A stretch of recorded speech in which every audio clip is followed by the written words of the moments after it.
Hmm.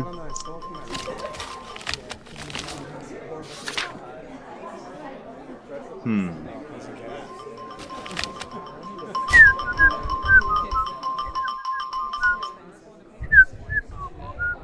Hmm.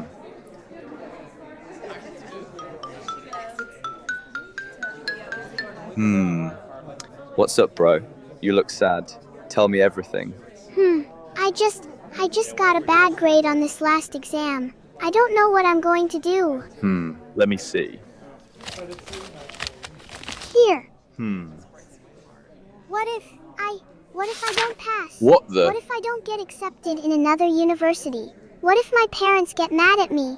I don't want to be punished, kicked out of the house. I can't live like this. Why is my life so miserable? What if people see my grades and think, wow, he's so miserable. Why did he study harder if his grades aren't perfect? I'm so fed up with my grades. Why? Hey, have you ever felt dissatisfied with what you have achieved? Do you still feel like a loser after achieving less than satisfactory results? Okay, for example, if you get second place in any competition, your position is below the winner and close to the third or weakest among the three of you. In his heart, the person in position number two must be saying, Why? Why am I in second position when I could have reached number one just a little bit? In contrast to someone who is in position three, people in position three tend to be more grateful for receiving an award than not receiving any achievement at all, even though many of them took part in the competition but didn't achieve anything. But not with people who experience this imposter syndrome. Whether those who experience this syndrome get first, second, or third place awards, they think they are still loser, lucky, and still not satisfied with what they get. They feel unsatisfied, but that doesn't mean they are cheating. They work hard, but it feels like what they do is still not satisfying enough for them, and they fear that others will discover that they are not as competent as they claim. Yep, let's get into the explanation of this syndrome. Imposter syndrome is a psychological condition in which a person who experiences it feels insecure, does not feel worthy, or is not competent enough in the success and achievements he has achieved. Well, people who experience this tend to belittle themselves, feeling that they are not good enough, even though they have good and clear achievements. On the other hand, they also feel that they are only pretending to be smart or successful, and they are afraid that one day they will be found out as a fraud. Before we get to know more about the meaning of this syndrome, let's first introduce the discoverer of this syndrome, Pauline Rose Clance. She is a doctor of philosophy and psychology.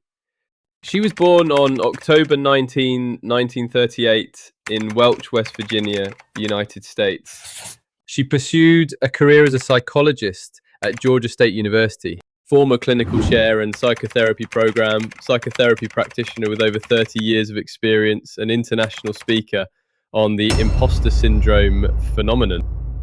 Her accomplishments are also impressive. She received an honorary doctorate in science from Lynchburg College, was president of the Southeastern Psychological Association, and appeared on various media outlets, including CNN, Lifetime, and The Today Show, to discuss the imposter phenomenon. In addition to contributing to the development of the concept of the imposter phenomenon with Dr. Suzanne Imes, she wrote a book entitled The Imposter Phenomenon: Overcoming the Fear That Haunts You Success in 1978. This book is published by Peachtree Pub Limited, with the theme of the imposter phenomenon and how to overcome it. Developed the imposter Clance phenomenon scale to measure the level of imposter phenomenon in individuals. Clance and Suzanne defined it as an internal experience of intellectual falsehood. Well, before this phenomenon became widely known, Clance published a book on the topic in 1985. Imposter syndrome, also known as imposter phenomenon or imposterism, is a psychological experience in which a person experiences intellectual and professional deception. This syndrome is not a recognized psychiatric disorder and is not listed in the American Psychiatric Association's Diagnostic and Statistical Manual, nor is it listed as a diagnosis in the International Classification of Diseases. In the 10th revision, clinicians also lack information on the prevalence of comorbidities and best practices for assessing and managing imposter syndrome. So what causes people to get this syndrome? Perfectionism. People with imposter syndrome tend to be perfectionists, although there are some advantages to being a perfectionist, such as improved work quality and increased self-confidence when achieving desired results. Perfectionists also have very high standards for themselves and feel inadequate if they don't meet them. Comparing yourself with other people. Comparing yourself with other people who are greater, more successful, and more accomplished can cause that person to feel less confident or like a failure. Lack of recognition for their achievements or abilities. Lack of recognition from family, friends, co-workers, and society makes people feel inadequate, insecure, and unworthy of recognition. And past experiences. Past experiences, especially the role of parents towards their children, greatly influence a child to be affected by imposter syndrome if the parents are not competent in educating their children. Parental education for children who are at risk of developing this syndrome is influenced in various ways, like unbalanced or excessive praise makes children feel that they must constantly prove themselves to gain recognition. Harsh criticism from parents can cause children to feel inadequate and that they cannot reach the desired standards. Lack of support from parents causes children to feel insecure and feel that they cannot achieve their goals. And what happens most often is parental pressure on their children to succeed. Parents who have very high expectations for their children can cause children to feel pressured to succeed and feel inadequate if they don't meet their parents' standards. This is most common among parents in Asia, because Asian parents have high expectations for their children's careers, such as becoming doctors, lawyers, and whatever. You can write in the comment section about your experience as a child in Asia. Is this true? So, what does it feel like to have this syndrome? What are the consequences? The effects of this syndrome on those who experience it can impact mental health, such as depression and anxiety, difficulty making decisions due to fear of making mistakes, lack of motivation, and worst part is they think that they are not worthy to live life. Is there a solution and a way to overcome if someone experiences this syndrome? How? Okay, let's get into the solution to reducing or eliminating this syndrome. 1. Practice mindfulness.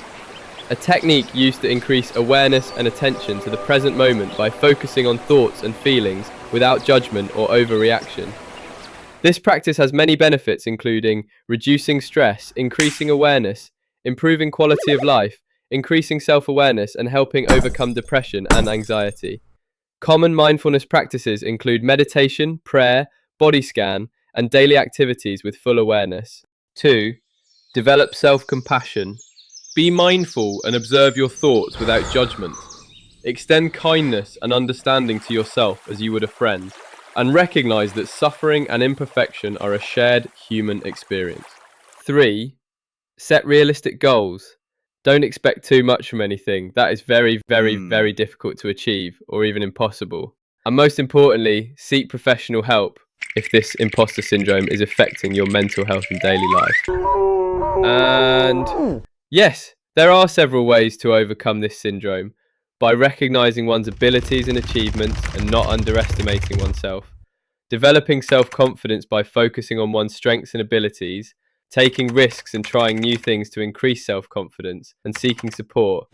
Sometimes a person also needs support from those around him. But you are strong, dude. I believe in you. If you see your friend suffering from this syndrome, instead of hitting him on his head, yeah, just be a good listener for him.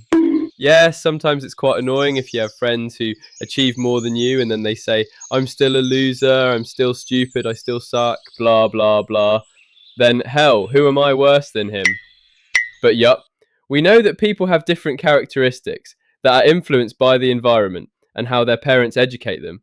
As friends, it's our duty, if a friend who experiences this syndrome, to prevent them from being late in doing something undesirable due to stress or depression caused by the syndrome. If they start complaining about achievements or satisfying work, listen to them and believe them with empathy. Help them by acknowledging their abilities and achievements with sincere and specific praise. Even though excessive praise is unhealthy, avoid comparing them to others who are more successful, and encourage them to seek professional help if this syndrome is affecting their mental health and daily life. Be wise, be a source of support and motivation for them, telling them they're not alone.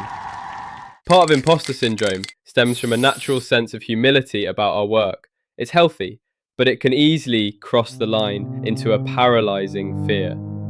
When we possess a skill or talent that comes naturally, we tend to underestimate its value. And after knowing this, don't diagnose yourself. Stop it, get some help.